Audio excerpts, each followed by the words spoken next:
고린도전서 6장 19절 20절 함께 읽습니다. 너희 몸은 너희가 하나님께로부터 받은 바 너희 가운데 계신 성령님의 전인 줄을 알지 못하느냐. 너희는 너희의 것이 아니라 값으로 산 것이 되었으니 그런즉 너희 몸으로 하나님께 영광을 돌리라. 아멘.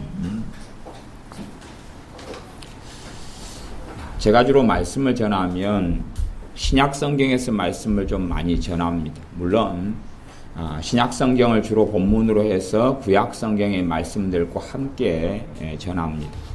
하지만 구약을 본문으로 삼는 경우는 신약보다는 좀 더 적은 것 같아요. 양적으로는 구약이 좀 더 많지만, 근데 그런 이유가 있는데 이유 중에 하나는 뭐냐 하면 듣는 귀가 둔하기 때문에 그렇습니다. 구약 성경을 가지고 본문으로 하면 나하고 별로 상관이 없는 이야기인데 하는 생각들을 많이 가지시기 때문에 그렇습니다. 그래서 신약 성경을 통해서 말씀의 정확한 의미, 명백한 의미들을 알고 그리고 구약의 말씀들을 이해하기를 원하는 마음 때문에 그렇습니다. 고린도전서 6장 19절 20절은 너희 몸은 너희가 하나님께로부터 받은 바 너희 가운데 계신 성령님의 전인 줄을 알지 못하느냐.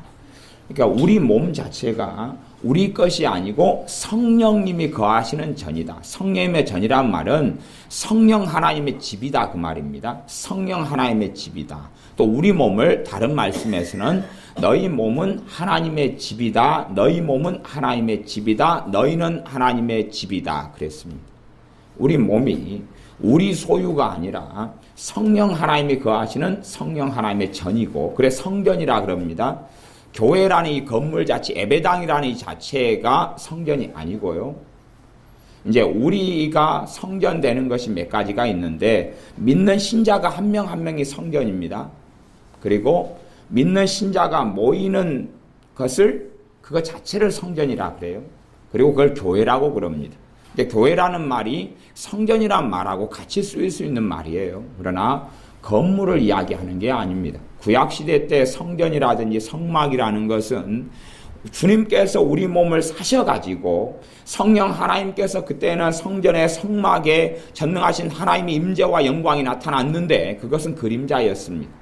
이제는 사람에게 사람을 하나님의 집으로 삼아가지고 하나님의 성전으로 삼아가지고 하나님이 그 사람에게 임하시겠다고 말씀하셨고 예수를 믿는 사람에게 성령 하나님이 임하셨습니다.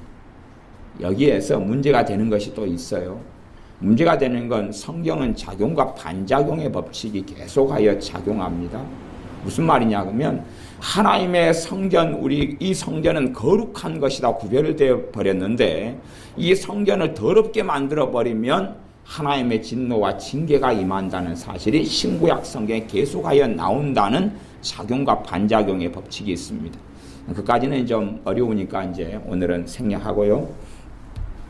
6장 20절 19절 하반절부터 너희는 너희의 것이 아니라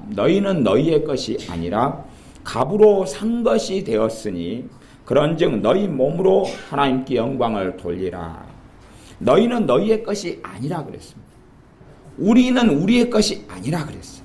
이것이 우리가 믿는 바 믿음이고 복음입니다. 앞에 오전에 로마서 14장 말씀으로 했습니다. 살아도 주님을 위하여 살고 죽어도 주님을 위하여 죽는다. 로마서 말씀은 로마의 교회에게 또 이방인들에게 복음에 대해서 말씀하는 것이 로마서입니다. 로마서 1장부터 마지막 16장까지가 복음의 전체적인 내용입니다. 그 복음의 핵심 중에 핵심이 뭐냐 그러면 너희는 너희의 것이 아니라는 것입니다. 살아도 주님을 위하여 살고 죽어도 주님을 위하여 죽나니 사나 죽으나 주님의 것이라는 게 예수님이 십자가에 달리시고 부활하신 그러면서 우리에게 주신 복된 소식 안에 들어가 있는 것입니다. 그래서 우리는 반드시 깨달아야 됩니다. 너희는 너희의 것이 아니라. 우리가 우리의 것이 아닙니다. 우리의 자식의 것도 아니고 우리의 부모의 것도 아니고 우리의 남편이나 아내의 소유도 아니고 주님의 소유가 되었습니다. 그게 예수님을 믿는다는 의미고 뜻입니다. 20절 값으로 산 것이 되었으니 그런즉 너희 몸으로 하나님께 영광을 돌리라. 값으로 샀다. 주님의 피값으로 우리를 샀습니다. 우리는 우리의 것이 아닙니다. 우리를 사버렸어요. 여기 특별히 고린도전서 6장에는 무엇을 중심으로 말씀하냐 그러면 우리의 영혼을 샀다 이야기를 하는 게 아니라 6장 여기서는 반드시 몸을 이야기합니다. 우리 몸을 샀다 그럽니다. 우리가 움직이고 팔, 다리, 손 이 몸을 샀다고 이야기하시는 것입니다. 너희 마음을 샀다, 너희 영혼을 샀다, 너희 영을 샀다, 혼을 샀다고 이야기하시는 게 아니라 너희 몸을 샀다고 이야기합니다. 그렇기 때문에 영광도 하나님께 뭘로 돌려드려야 되냐 그러면 몸으로 하나님께 영광을 돌려드려야 된다라고 말씀하는 것입니다. 몸이 주님의 것이다 하는 것입니다. 주로 질병이라는 것이 왜 들어오냐 그러면 이 몸이 하나님 것인데 몸으로 마귀에게 바치거나 몸으로 우상숭배하는 데 참여하거나 몸으로 잘못된 길을 걸어가거나 그렇게 하면서 생겨나는 게 몸이고 그래서 몸이 아픈 경우가 많고요. 그 다음에 몸이 또 정신과 마음과 생각과 감정과 정서에 연결되어 있기 때문에 마음이 병들어 버리면 몸이 병들어 버립니다. 근심이 많이 들어오면 몸이 병들어 버리고 절망이 많이 들어와도 몸이 병들고 그리고 하나님의 말씀 대신에 진리가 아닌 것들 그런 것들이 많이 들어오면 몸이 병듭니다. 판단, 비난, 비판, 정죄가 많이 들어오면 그러면 너희 몸으로 하나님께 영광 돌리라는 게 몸 지체 중에서 가장 문제가 되는 지체가 요 입입니다. 전문 용어로는 주둥아리라고 그러는 것입니다. 요 입이 제일 문제가 이게 지금 몸에 달린 가장 중요한 부분 혀, 입. 그러면 내 입으로 진리를 말하고 하나님의 은혜를 말하고 진리의 말씀을 하느냐 그렇지 않느냐 이게 입입니다.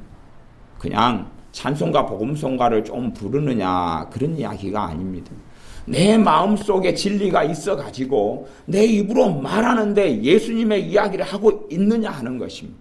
주님의 이야기를 하고 있는 것이냐 아니면 내 자식 자랑을 하고 내 남편 자랑을 하고 내 가진 돈을 자랑하고 내 가는 삶을 이야기하느냐 내 주님에 대한 이야기와 진리를 이야기하느냐는 것입니다.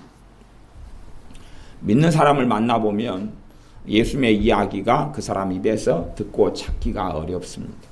그렇다는 이야기는 몸으로 하나님께 영광을 돌리지 않을 뿐만 아니라 그 사람이 주님의 것이 아니라고 하는 이야기입니다.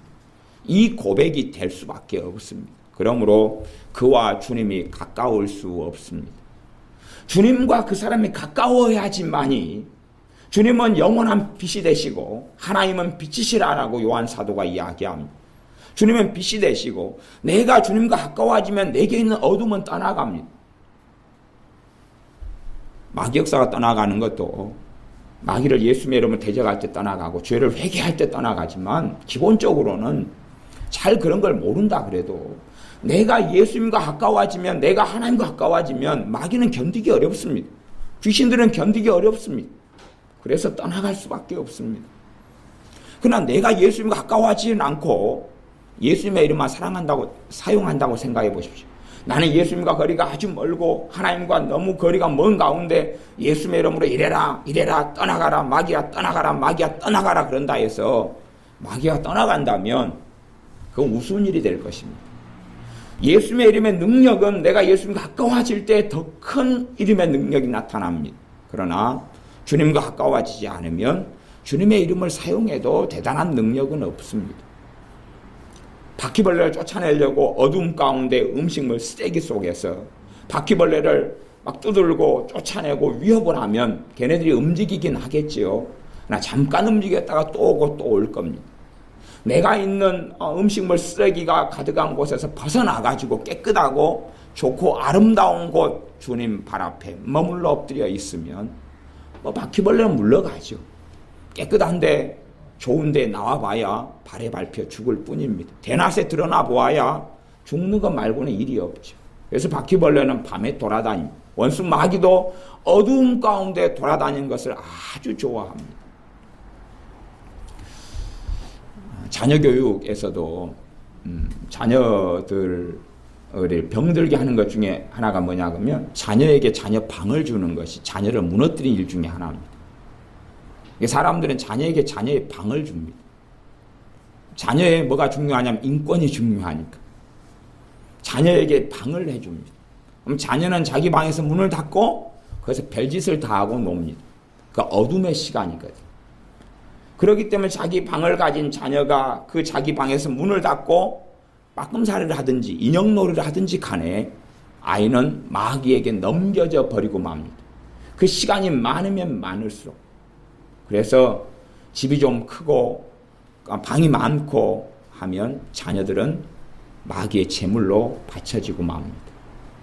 저는 그런 걸 다 보고 있는데 사람들은 안 그렇게 생각하는 것 같아요. 막 하나님께 기도합니다. 주님, 아파트에 방이 많은 데로 옮겨가지고 내 자식이 2명인데 얘 방 하나 줘야 되겠어요. 주님, 내 자식들이 자기 방이 없다고 그냥 3명이서 한 방에서 우글우글 하면서 싸워요.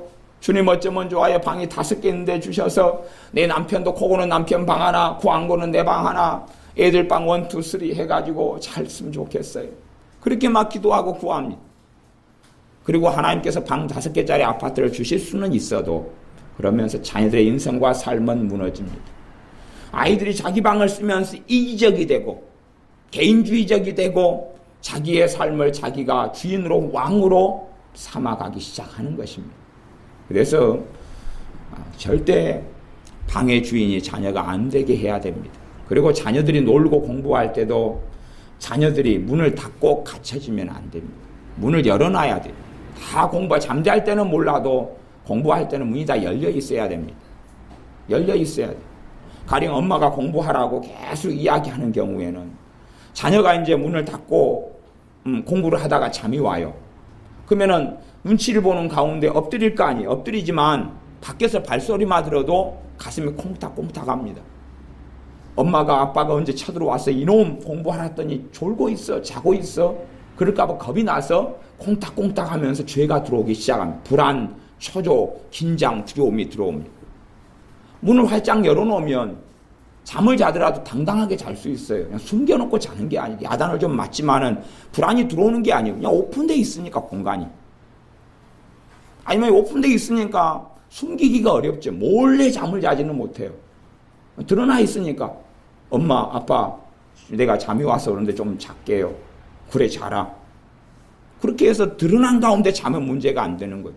그러니까 아이들이 공부하다가 예를 들어 30분을 엎드려 잔다 그러는데 문을 닫고 있는 가운데 잠을 들면 30분 동안에 마귀에게 자기 몸과 마음을 바쳐버리는 심각한 일이 벌어집니다. 그러나 문을 열려있는 상태에서 또 허락을 구해가지고 잠을 공부하다가 자면 별일은 없는 것이에요. 그러니까 아이들이 은밀한 시간들, 개인적인 시간들을 많이 가질수록 이 아이는 주님의 아이가 안 됩니다. 주님의 아이가 주님의 자녀가 안 돼요. 요즘에는 부모들이 자녀를 망가뜨리는 세상의 교육의 방식들을 너무 많이 받아들이는 것 같아요. 그래서 잠언에 하나님께서는 아이의 마음에는 미련한 것이 얽혔으니 자녀를 초달해야 된다. 자녀를 초달하지 않는 부모는 자식을 사랑하는 것이 아니라 미워하는 것이다. 말씀에도 자녀를 초달하지 않아요. 잔소리만 할 뿐이죠. 매를 때리지를 않아요. 기독교 교육이나 상담에서도 매를 때리는 것이 야만적인 것이라고 그렇게 가리키는 것들을 제가 종종 들었습니다. 그 사람은 뭐라고 말하냐 그러면 기독교 상담자, 기독교 박사, 기독교 교수의 이름이지만 자신은 고상하고 하나님은 야만적이다 그러는 것입니다. 나는 고상하고 나는 사랑이 많고 나는 긍휼이 많아 말로 하고 하나님은 야만적이기 때문에 매를 때린다는 것이에요. 얼마나 웃기는 이야기입니다. 그것 같은 큰 교만이 어디 있고 큰 독성과 아집과 하나님을 배역하는 것이 어디 있단 말입니까? 하나님께서는 사람을 아시기 때문에 아이의 마음에 미련한 것이 얽혀 있어서 초달을 하지 않으면 자녀는 망가진다라고 하나님은 반드시 말씀하셨습니다. 그러므로 자녀를 초달하고 책망하지 않는 부모는 자식이 망가진다 그랬습니다. 잘못된 초달도 심각한 문제지만 초달하지 않는 것은 그의 100배의 위험을 가지고 있습니다. 부모인 내가 성질 나쁜 술 마시는 아버지한테 좀 맞아보았기 때문에 그 서러움이 있어서 하나님의 말씀에 순종하지 않고 나는 맞고 살아 상처가 많아 내 자식에게는 상처를 주지 아니하리라. 그러므로 때리는 건 상처를 주는 거기 때문에 안 때리리라 그럽니다. 어찌 그런 완악하고 악한 거짓말과 악한 개교가 있단 말입니까? 그건 잘못된 것입니다. 하나님 말씀에 순종하든지 안 하든지 결정하라 그 말입니다. 하나님이 왕이시든지 내가 왕이든지 결정하라 그 말입니다. 사람들은 자기의 가치관의 말씀이 맞으면 지키겠다 그러고 자신의 가치관과 맞지 않으면 안 지키겠다 그럽니다. 갈수록 주님이 오실 때가 다 되니까 자기의 귀를 즐겁게 하는 선생들을 많이 둔다고 말씀합니다. 자기의 귀를 즐겁게 하는 선생을 많이 두어서 자기의 가치관, 자기의 소욕, 자기의 욕심, 자기의 욕망, 자기의 정욕에 원하는 맞는 이야기들을 하는 사람을 자기의 선생으로 삼아서 자기의 생각과 마음에 거스리는 것은 받아들이기를 싫어합니다. 하나님 말씀에 그냥 명백하게 초등학교 지능으로 봐도 알 수 있는 그것을 거역한다 그 말입니다. 박사가 됐어도 잘 이해하지 못하는 것을 가지고 이야기하는 것이 아닙니다. 초등학교, 중학교 1학년 수준만 돼도 알아먹을 수 있는 명백한 말씀, 그걸 반복해서 나와 있는 말씀을 자신의 지혜와 지식으로 가로막고 대항한다는 이야기입니다. 보증 서지 말라는 말씀도 그렇습니다. 보증 서지 말라고 했는데 그걸 한두 번 이야기하신 게 아닌데 그 약속하고 하나님의 명령을 어기는 것입니다. 그러니 얼마나 악한 것입니까? 모른다, 못 들어봤다고 이야기할 문제가 되지를 않습니다. 하지 말라는 건 안 해야지요. 목에 칼이 들어와도 안 해야지요. 그런데 하나님은 사랑이 없고 형제자매도 없어서 하나님은 아주 완고하시고 강팍하셔서 내 처지와 사정을 몰라. 그러니 하나님은 사랑이 없으셔서 보증 서지 말라 그랬고 나는 사랑이 아주 많고 풍성하기 때문에 보증 서달라는 형제, 이웃, 친척의 요구에 나는 거절할 수 없어. 하나님도 내 입장이 되시면 아실 것 아닙니까? 그러면서 반론하고 반증하고 자기가 진리가 되어서 보증을 서는 삶을 삽니다. 그리고 당하는 비극 속에서 하나님께 오히려 원망합니다. 하나님 좀 말겨주지 그랬습니까? 하나님 안 된다 그래주지 그랬습니까? 아주 화장실 들어갈 때하고 나올 때하고 입장이 너무 다른 삶을 삽니다. 정말로 어리석고 악한 삶을 삽니다. 하나님이 하지 말한 건 안 해야 되는데 그 자리가 무슨 자리예요? 내가 주님이 주인인지 주님이 왕인지 내가 주님보다 높은지를 결정하는 시간들입니다. 하나님 말씀에는 관심이 없기 때문에 그렇게 행하지 않고 삽니다. 우리는 우리의 것이 아닙니다. 그러므로 그런즉 너희 몸으로 하나님께 영광을 돌려라. 우리의 입의 말을 통하여 하나님의 영광을 받으시느냐 그렇지 않느냐.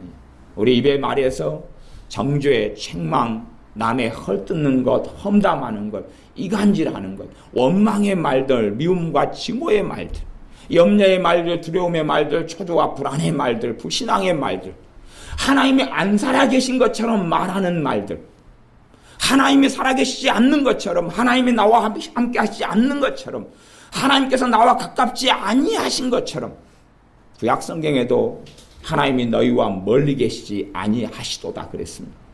사도 바울이 불신자들에게 사도행전에서 전도할 때도 하나님이 너희와 멀리하고 계신 게 아니다고 말씀합니다.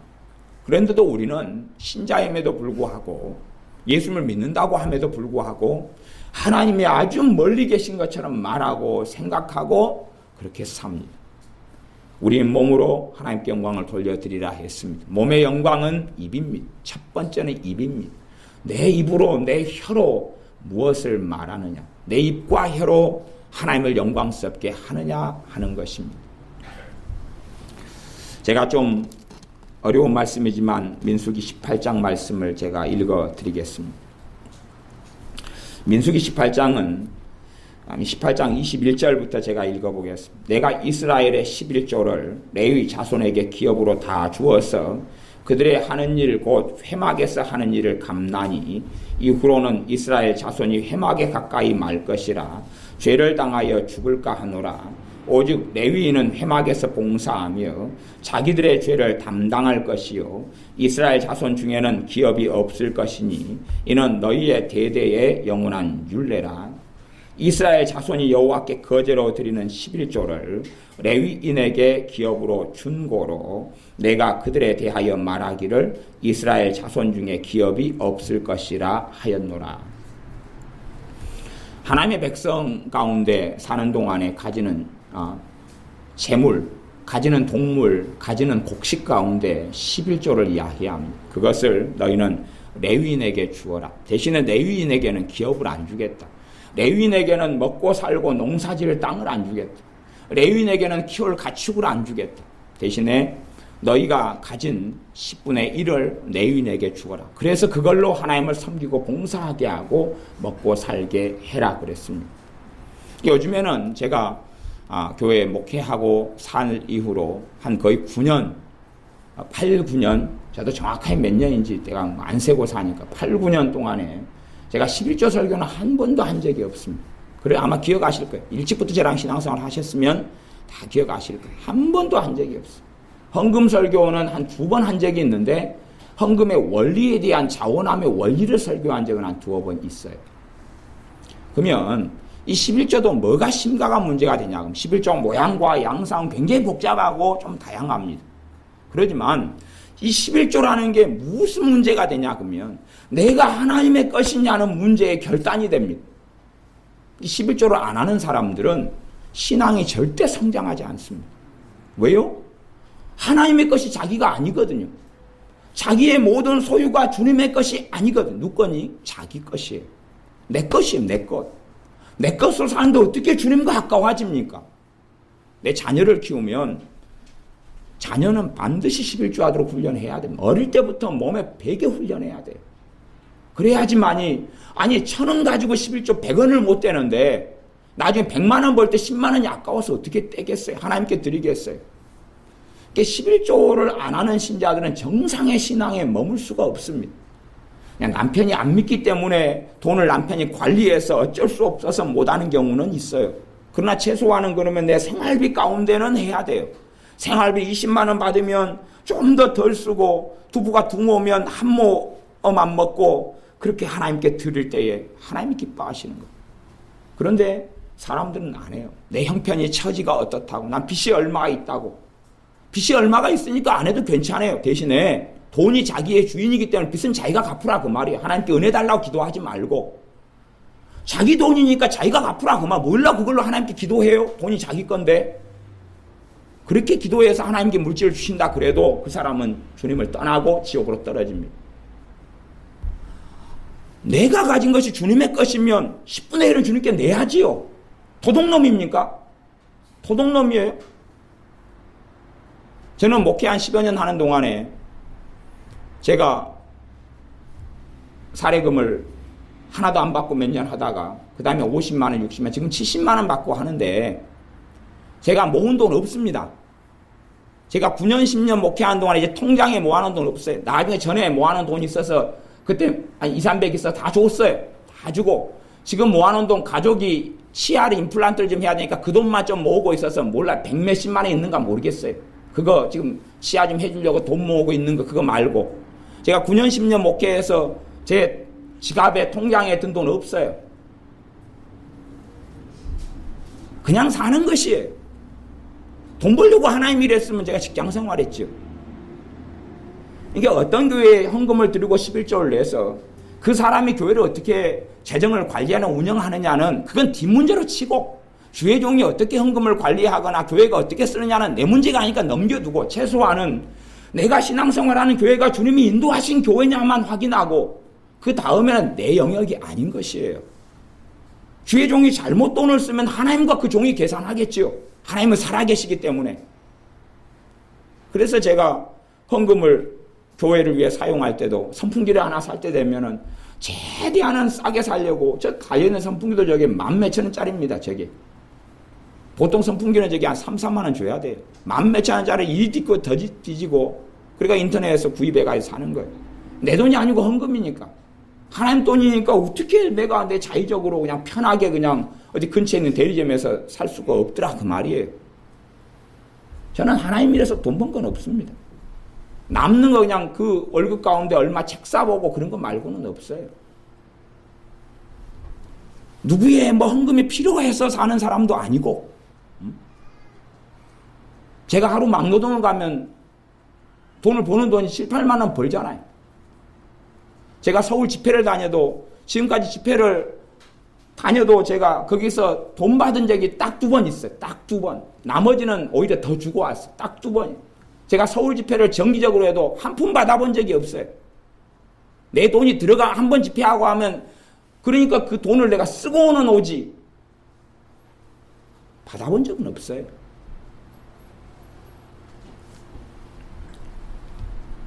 하나님 앞에 살아가는 것이 내 것으로 가지고 살아가는 게 아닙니다. 내 것으로 살아가는 게 아니에요. 이스라엘 백성이 너희들이 내 것이다. 너희들이 다 내 것이다. 그래서 장자를 내게 내놔라 그랬습니다. 그러다가 하나님께서 그래 좋아 너희가 12지파지 12지파 가운데 한 지파를 내 것으로 일단은 대표성으로 내가 가지겠다. 선택한 지파가 레위지파입니다. 레위지파는 내 것 그렇게 했습니다. 너희 장자도 내 것이야 곤란했습니다. 그래가지고 숫자를 세었습니다. 장자 숫자하고 레위지파 숫자하고 셌더니 숫자가 좀 틀렸습니다. 그래가지고 그 돈 내놔. 그리고 하나님께서 받으셨습니다. 좋아 이제 이들은 나를 섬기면서 내 일을 하니까 이들이 굶어 죽지 않도록 하는 책임은 너희들에게 있어. 복지에 대한 이야기를 하고 있는 게 아닙니다. 그러니까 저는 그냥 단지 교회가 좀 부족하고 어려워서 그런 게 아니고 저는 그냥 제가 먹고 살기 위해서는 70만 원 정도면 괜찮다 저는 보는 것이에요. 거기에서 헌금 한 20만 원 정도는 하고 나면 50만 원 정도면 내가 먹고 사는 데는 부족함이 없다. 저는 그렇게 보는 것이에요. 제가 뭐 대단히 거룩해서 대단히 의로워서 그러는 건 아니고 내가 하는 일에 있어서는 그 정도. 우리는 우리의 것이 아닙니다. 우리는 우리의 것이 아닙니다. 우리는 주님의 것입니다. 우리는 주님의 것이에요. 어떨 때는 그렇게 살다가 좀 부족하니까 어떤 분들이 헌금하셔가지고 100만 원도 주시고 그래가지고 그걸 채우고 나니까 좀 빚이 졌던 것을 좀 갚아줘 그러더라고. 그러니까 지금은 빚진 건 없고 그냥 조금 모아가지고 있어서 그 가족 임플란트 하나 해줄까 하고 모은 것 같아. 150만 원? 그런 거 없어요. 한 2개 지금 3개 해줘야 되는데 좀 더 열심히 모으려고 하는데 제가 키우는 애들이 많아가지고 애들이 맨날 하드를 많이 먹고 그러니까 우리의 삶이 우리의 것이 아닙니다. 아니 거기에서 결단하고 헌신하지 않으면 어떻게 한다는 이야기입니까? 도대체 내가 주님의 것이고 그렇게 사는 것이 예수님을 믿는다는 것인데 어디에서 그러면 드러낼까요? 마음은 주님 것입니다. 오주여 내 모든 것이 주님의 것입니다. 찬양하면 끝난다는 이야기입니까? 그렇기 때문에 주님과 가까워지지 않는 것입니다. 주님과 가까워지지 않는 것이요. 다 내 것인데 집도 내 것이고 땅도 내 것이고 돈도 내 것이고 월급도 내 것인데 어떻게 주님과 가까워집니까? 없어서 못 내는 것을 주님은 이야기하지 않습니다. 과거에 못 내서 어찌게 된 것을 말씀하시는 게 아니에요. 그래서 예루살렘 교회가 굶어 죽어가고 있을 때에 오히려 남아도는 교회로 하여금 필요한 것을 채우도록 하나님은 역사하셨습니다. 고린도 교회가 남고 마게도냐 교회가 남아가지고 풍성한 것으로 예루살렘 교회에 굶고 어려운 성도들을 돕게 했지. 예루살렘 교회에게 너희들이 헌금을 안 냈기 때문에 너희들이 기근이 왔다고 하나님 그런 식의 말씀하지 않았습니다. 오히려 너희들이 기근이 왔고 힘들기 때문에 하나님께서 남는 자녀를 통하여 공급하게 하겠다고 말씀하셨을 것입니다. 그러니 염려하지 말라. 곧 내가 공급하겠다고 말씀하셨을 겁니다. 그리고 사도 바울이 그 헌금을 모아가지고 와서 옛날 연보라 그랬는데 연보를 모아가지고 와서 예루살렘 교회에 전달을 했습니다. 그러니 없고 못 사는 사람들이 하나님께 드려야 된다는 이야기를 하는 게 아닙니다. 그러나 적을수록 하나님께 드리기는 쉬워요. 적을수록 드리기는 쉬워요. 많이 하나님께 내는 문제가 아니라 하나님 앞에서는 그것이 공정하기 때문에 내가 가진 것의 10분의 1 최소한이 그러면 많은 가진 사람이 1,000원 내기 너무 쉬워요. 하드 2개 안 사 먹으면 되니까 여름에 만원 가지고 있으면 1,000원 하나님께 드리면 되는데 문제는 1억 버는 사람이 1,000만 원을 하나님께 드려야지 둘이가 똑같아진다는 거예요. 최소한은 똑같아진다는 거예요. 내가 10,000원을 가졌어요. 1,000원을 11조로 하나님께 드리고 그다음에 1,000원을 하나님께 감사한금 냈어요. 그러면 1억을 번 사람이 나하고 최소한이 같아지려면 하나님 앞에서요. 그 사람은 1,000만 원을 11조 드리고 그 다음에 1,000만 원을 감사한금으로 내야지 나하고 같아요. 그래서 부자들에 비해서는 감사한 거예요. 왜냐하면 부자들이 1억을 번 사람이 1,000만 원을 11조 내는 경우로 봤어도 1,000만 원 감사한금 낸 적은 거의 못 봤거든요. 감사한금 내면 그분들도 손이 커서 한 10만 원 내고 20만 원은 내더라고요. 10만 원, 20만 원 내지만 내가 그 사람의 입장에 맞추어서는 그 사람이 1000만 원 내는 게 내가 1000원이니까 그렇게 따지면 저는 20원, 10원 내야 되는데 20원 선언이 창피해서 어떻게 냅니까? 요즘은 10원짜리기도 귀해가지고 100원짜리보다 훨씬 귀한 게 10원짜리입니다. 100원, 200원 내주면 그 사람들 100만 원, 200만 원 내야 돼요. 그러니 얼마나 가난한 사람들이 천국인 내 것인 줄을 더 알겠습니다. 그런데 그렇게 1000원, 2000원을 주님께 내지 않아요. 오히려 가난하면 주님께 드리기가 더 좋아요. 100만 원 월급 받는 사람이 10만 원 하나님께 드리기가 쉽겠습니까? 1000만 원 받는 사람이 100만 원 내기가 쉽겠습니까? 오히려요, 있는 사람은 가진 대로 살기 때문에 얼마를 번 다음에 나머지가 다 계산이 돼 있어요. 전부 다 계산이 돼 있어요. 그리고 그 계산 중에서 자기 놀러 가고 외국 여행 가고 휴가 가고 쓸 것은 다 돼 있어요. 근데 안 가진 사람들은 인생 속에 외국 여행 계획 없어요. 휴가 계획 없어요. 놀러 갈 계획 없습니다. 그냥 사는 것이에요. 성경에 봐보세요. 성경에요, 하나님의 자녀들에게 외국 여행이 어디 있었는가 봐보세요. 외국 여행은요, 갔는데 여행이 아니라 전도고요, 가서 돌 맞는 것이 일이고 굶는 게 일이었어요. 강도의 위협, 난파되고 파손되고 그게 일이었어요. 여행이 아니었습니다. 어이고, 아브라함 할아버지는 갈대아 우르에 사시다가 가나안으로 여행으로 오셨네. 여행 온 게 아니라 군사도 없고 비참한 두려움 가운데 믿음을 가지고 여정을 떠나온 것이에요. 그러지 여행 온 거 아닙니다. 하나님의 자녀들이 이 땅에서 여행하고 사는 사람들이 아닙니다. 구경하고 사는 사람들이 아니에요. 제주도 구경하고 일본 구경하고 중국 구경하고 동남아 구경하고 사는 사람들이 아니에요. 하나님의 사람들은. 이 땅에서 여행에 관심을 두지 마세요. 그게 무슨 가치가 있습니까? 세상 것만 더 뱃속에 집어넣고 마음에 집어넣어서 주님과 멀어지는 길이 여행이지, 신자가 무슨 여행의 가치가 있습니까? 66권을 뒤져보세요. 신자가 여행가라고 나왔는지. 없습니다. 없어요. 단지 여행이란 것은 구약 성경에서는 내가 갈릴리에 사는데 하나님이 정하시고 예배드리라는 성전이 예루살렘에 있기 때문에 그 먼 길을, 흙길을, 사막길을, 광야길을, 먼지를 뒤집어 쓰면서 아이의 손을 잡고 그걸 걸어와서, 그래서 수십 킬로 되는 길을 걸어와서 거기서 예배하고 경배하고, 공동 목욕시설도 없고 목욕탕도 없고 샤워시설도 없는데 그렇게 머물고 예배하고 찬양하고 자기 죄로 인하여 짐승을 잡아 죽이고 그렇게 피를 뿌리고 하나님께 드려야 될 예물을 드리고 다시 돌아간 여정뿐이었어요. 그것이 그들의 인생살이의 여행의 전부였다는 사실입니다. 무슨 여행이 있단 말입니다. 우리는 복지국가에 살기 때문에 복지국가의 기준으로 하나님께 자꾸만 기도합니다. 주님, 해외여행 한번 평생에 한번 해주세요.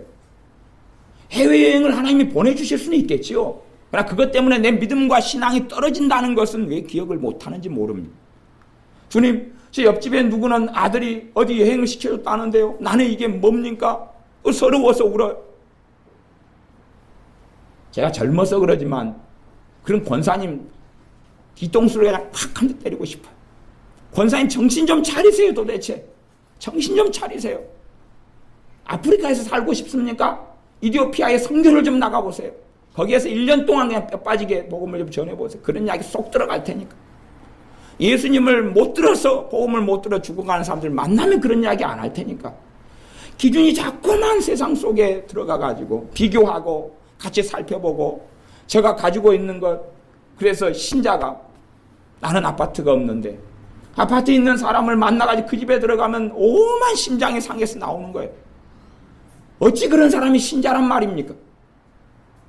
나는 아파트가 없는데 저 나보다 더 좋은 아파트에 사는 사람 갖고 집들이 한다고 가서 슈퍼타이 하나, 화장지 하나 들고 가가지고 갔다가 그때는 웃고 나오다가 사실은 그러죠. 내가 웃는 게 아니에요. 그래가지고 아파트 문을 나설 때부터 얼굴이 확 해서 나는 언제나 저걸 가져볼까? 얼마짜리다더라? 3억 5천. 저 돈은 언제 모을까? 이제 계산을 하기 시작합니다. 주님, 한 달에 얼마씩 적금을 내야지 저걸 몇 년이나 뛰어야지 나도 저런 거 하나 장만할까요? 어디 아파트 이고 천국 갈 일이 있습니까? 주님 오시면 아파트를 등에 짊어지고 주님 만나려고 올라가는데 떨어져 버려요. 무거워가지고. 어디 걸 빼가지고 간단 말입니까? 닭장 같은 걸. 이 땅에 살면서 불편하게 사셔야 됩니다. 최대한 불편하게 사셔야지 여러분 믿음이 유지하는데 좋습니다. 불편하게 사셔야지 좋아요. 비데를 사용해 보십시오. 얼마나 편합니까? 겨울에 따뜻한 물로 엉덩이를 씻어주지요. 얼마나 좋아요. 근데 그걸 누리다 보면 한참 이제 비데를 썼습니다. 반년을 화장실에서. 그러다가 비데 없는 화장실을 썼습니다. 불평해요? 안 불평해요? 불평하죠. 내 비데 썼는데 왜 이 집 화장실은 이럴까? 왜 여기 화장실은 그럴까? 그러는 것이. 그러나 우리 집이 푸세식이면 어디를 가도 하늘나라. 그 어디를 가도 하늘나라. 우리 집사님 푸세식이잖아요. 그러니까 그 어디를 가도 하늘나라. 어느 화장실을 가도 좋아요. 변기 좌변기가 없고 그냥 다리로 버티고 있어도 하늘나라. 어디든지 감사해요. 어디니 감사해요. 불편하게 신자는 살아가야 되는 것입니다. 나는 새 차 사는 신자들 보면 나는 이해를 못합니다. 사실은. 새 차나 중고차나 거기서 극이지. 뭐라고 그것을 빚내가지고 통장에 빚내서 새 차를 사요? 고장 좀 안 나고 쌩쌩하게 돌아다니면 헌채 끌다가 주님 만나면 되지. 뭐라고 새 차 가지고 어디 천국 갈 일에서 천국에는 어디 도로 포장에 놓여졌고 정비소가 세워졌답니까? 가지고 가봐야 정비 안 해줘요. 정비 없어도 돌아다니는 뭔가를 주님이 마련해 놓으셨겠죠. 근데 점점 새 것, 좋은 것, 아니 불편하게 살다가 주님께 가야 됩니다. 그게 신자가 믿음 유지하고 성령 충만하게 살 수 있는 비결이에요. 편리하게, 아니 11번 자가용 좀 많이 사용하세요. 그러니까 하나님께서 태어나실 때부터 한 대씩 다 주셨잖아요. 11번 자가용 안 주셨어요? 우리 교회 식구들 가운데는 아직은 휠체어는 없잖아요. 휠체어는. 다 11번 자가용이 쌩쌩하진 않아도 약간 고장이 있고 삐그덕거리고 작동이 덜 돼도 11번 자가용으로 잘 돌아다니시잖아요. 그러다가 누가 자가용 한번 태워주면 오 감사. 버스 한번 타고 가면 오 감사합니다. 자가용이 있어도 1km 미만에서는 걸어다니세요. 제발 덕분에. 자가용 있는 사람들은 50m마저도 몰고 가더라고. 50m. 도로 건너편에 슈퍼도 몰고 가는 것이. 그렇게 살다가 그 편리성에 젖으면 그거 몰고 가면 그 자가용 누구 거니까 내 거잖아요. 내 거. 주님 게 아니라 내가 가진 자가용이 주님 거다니까요. 내 몸도 주님의 것이고 내 통장도 주님의 것이고 내 자녀도 주님의 것이고 내 건강도 주님의 것이고 내 몸도 내 머리도 내 눈도 주님의 것이다니까요. 여러분 눈이 주님의 것이면 주님이 치료하실 거고 여러분 것이면 치유하실 일이 없을 것 아닙니까?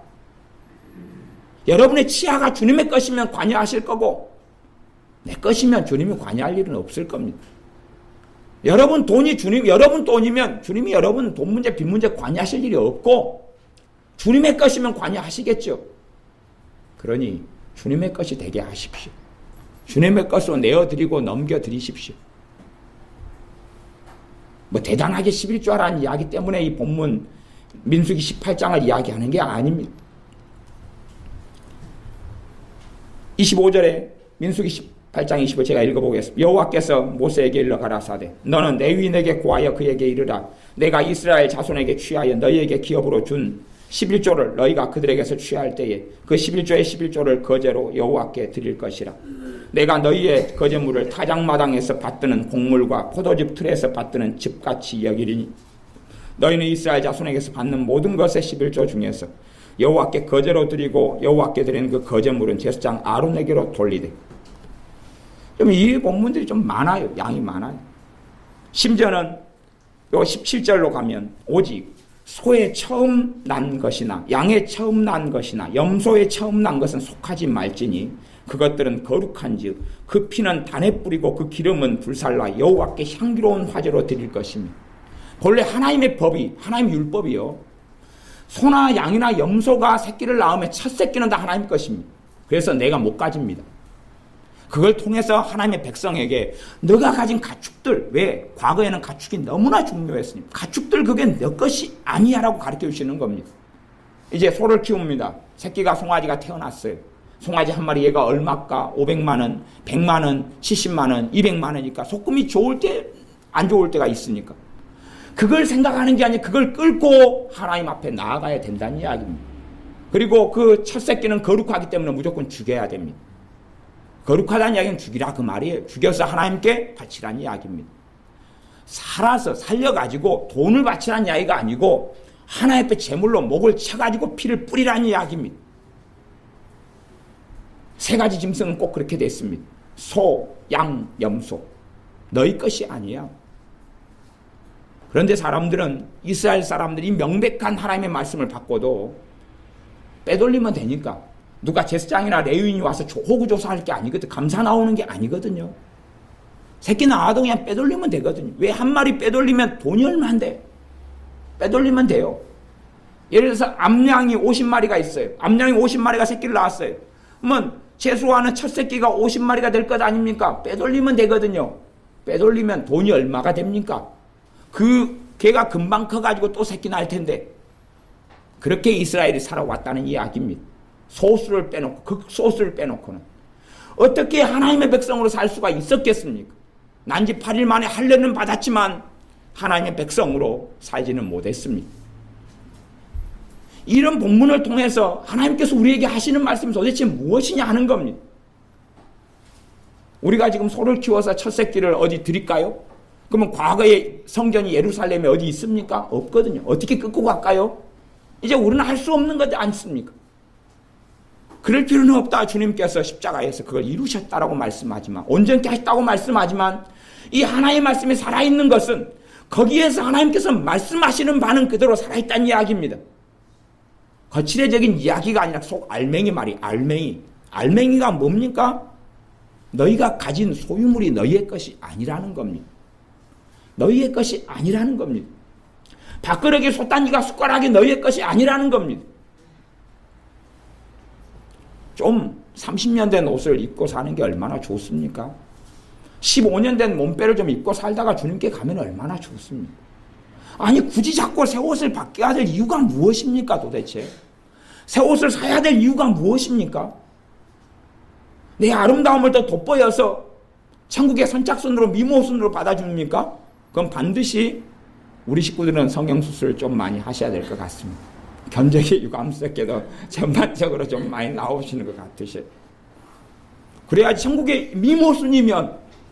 그러나 심령이 가난한 사람이 천국이 저희 것입니다.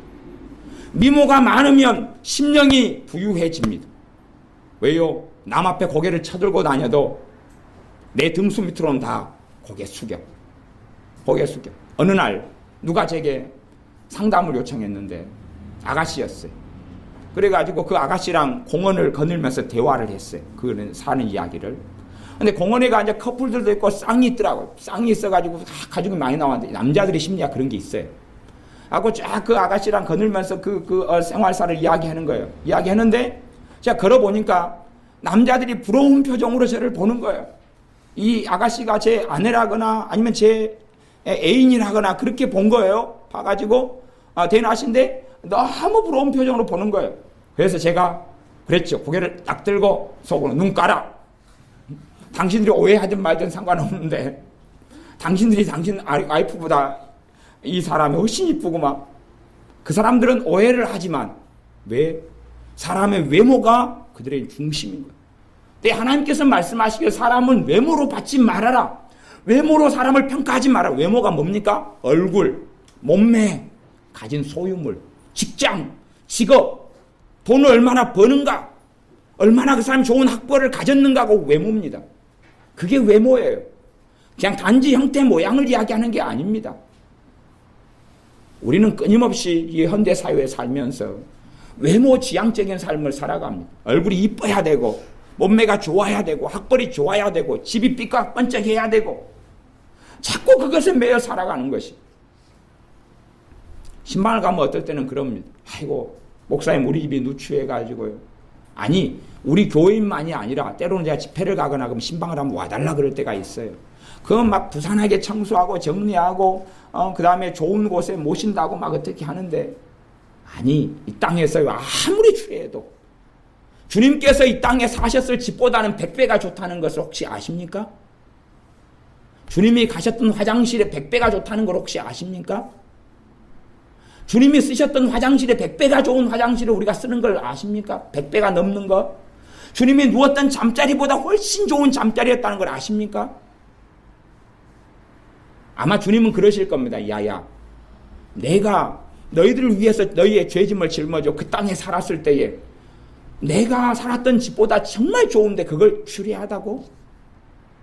정말로 너희 기준이 무엇이냐?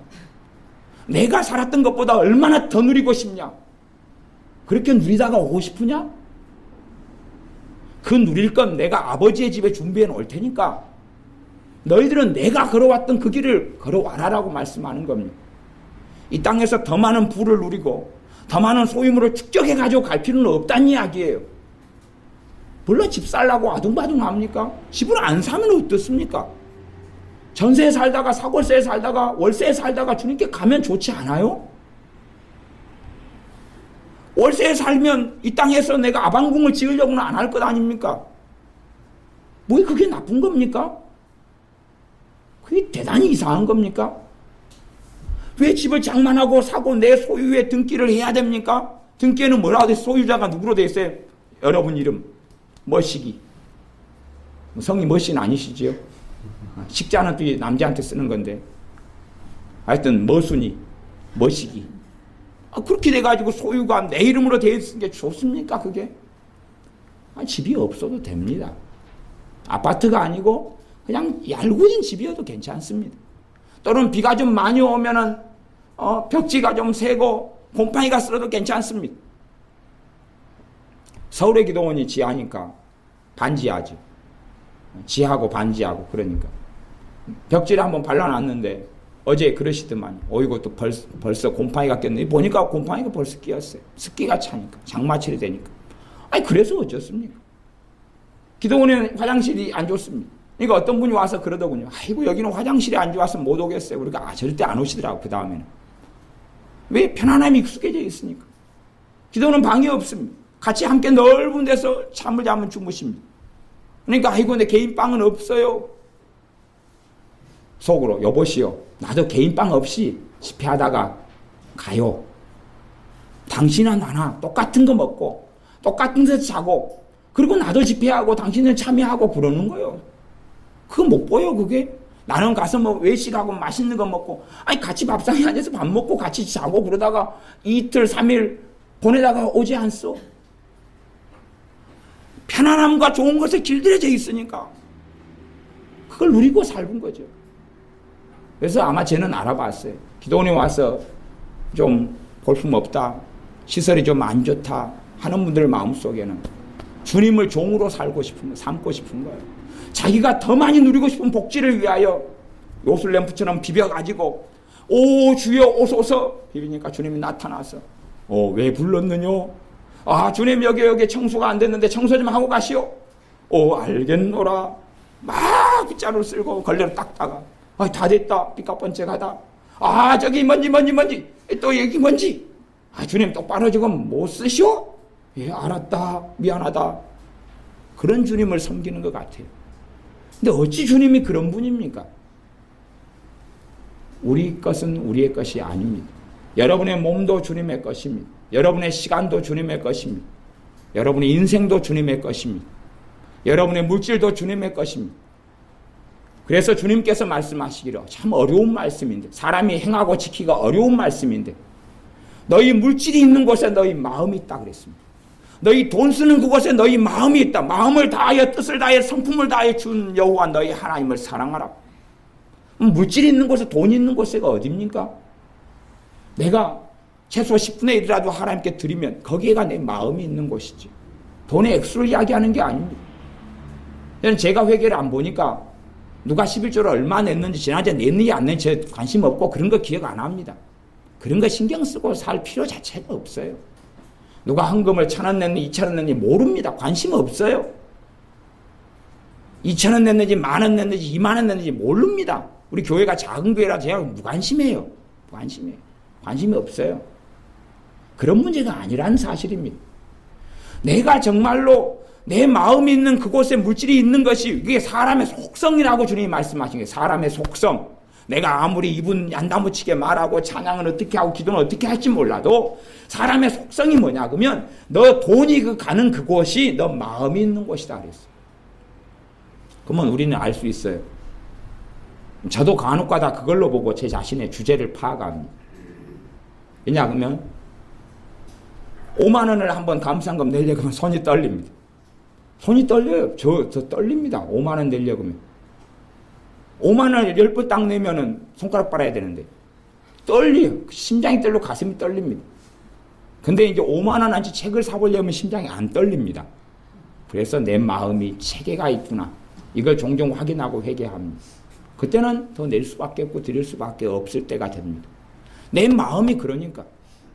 제가 이제 옷을 안 사고 살지만 제 옷은 안 사고 사주는 옷은 제가 간혹 사잖아요. 그런 건 그냥 쓰는데 남을 사주는 건. 근데 내가 옷을 사는데 7만 원짜리 옷을 사도 안 떨려요. 간이. 7만 원을 헌금 드린다고 생각해 보세요. 간이 떨려요? 안 떨려요? 떨리죠. 1년에 한 번은 낼 수 있지만 옷을 사는 건 떨리지 않아요. 옷을 10만 원을 쓰고 20만 원을 쓰는 건 떨리지 않아요. 사실은 그렇다면 옷에가 내 마음이 있고 옷은 내 복지거든요. 복지. 내 몸, 나를 챙기는 것, 내가 누리는 것에 내 마음이 있다는 이야기입니다. 주님께 마음은 없다는 이야기를 하는 것이에요. 그러니 우리의 삶 속에 우리 자신을 내가 돈 쓰는 곳을 확인하면서 살피셔야 됩니다. 어떤 분은 꼬박꼬박 보약해 드시더라고요. 보약도 막 25만 원, 35만 원짜리 보약을 꼬박꼬박 해 드시더라고요. 그래서 이분은 보약해 드시는 목사님 계시고 권사님 계시고 장로님 계시는데 이분은 자기의 건강이 자기의 마음이 쏟고 있는 주님이시구나. 그럴 수밖에 없는 것입니다. 주님이 명백하게 재물이 있는 곳에 물질이 있는 곳에 마음이 있다고 말씀했습니다. 그냥 밥하고 김치만 있으면 되는데 이것저것 챙겨서 먹고 많이 살고 쓰고 사고 먹고 마시고 그러면 그것도 내 복지, 내 배부른 것에 내 마음이 있습니다. 어떻게 주님을 내가 믿는다고 말할 수 있습니까? 그러니까 믿음이 좋아지지 않고 주님과 관계가 가까워지지 않고 은혜 충만케 되지 않는 것이에요. 내가 하나님과 마음이 가깝지 않잖아요. 가깝지 않아요. 저나 여러분이나 공이 다 똑같이 우리의 삶 속에서 주님과 가까워지도록 또한 실제로 우리가 가진 것들에 있어서 또 내가 소유하고 있는 것들에 있어서 내 것이라고 하지 말고 주님의 것이라 인정하고 엎드리고 내 입으로도 주님께서 주셨고 주님께로 가져가야 되고 주님의 영광을 위하여 내가 이것을 잠시 맡아가지고 살아갈 뿐입니다 라고 고백하는 여러분들이 그렇게 날마다 사셔서 주님의 길을 따라가는 여러분들이 되시기를 바랍니다. 기도하겠습니다. 아버지 하나님, 주님께서 굶주리셨던 것처럼 좀 굶주릴 수 있고 주님께서 잠을 못 주무셨던 것처럼 그렇게 살 수 있고 주님께서 좋지 않은 집과 좋지 않은 곳에서 사셨던 것처럼 그렇게 살 수 있는 우리가 되게 하여 주시옵소서. 우리의 기도 속에 더 좋은 집, 더 좋은 차, 더 좋은 옷, 더 좋은 복지와 높아짐을 구하는 어리석은 자들보다는 주님을 구하고 주님의 영광을 구하며 주님과 동행하는 삶을 구하고 잃어버린 영혼들을 위해서 탄식하고 구하고 애통하는 우리들이 되게 하여 주시옵소서.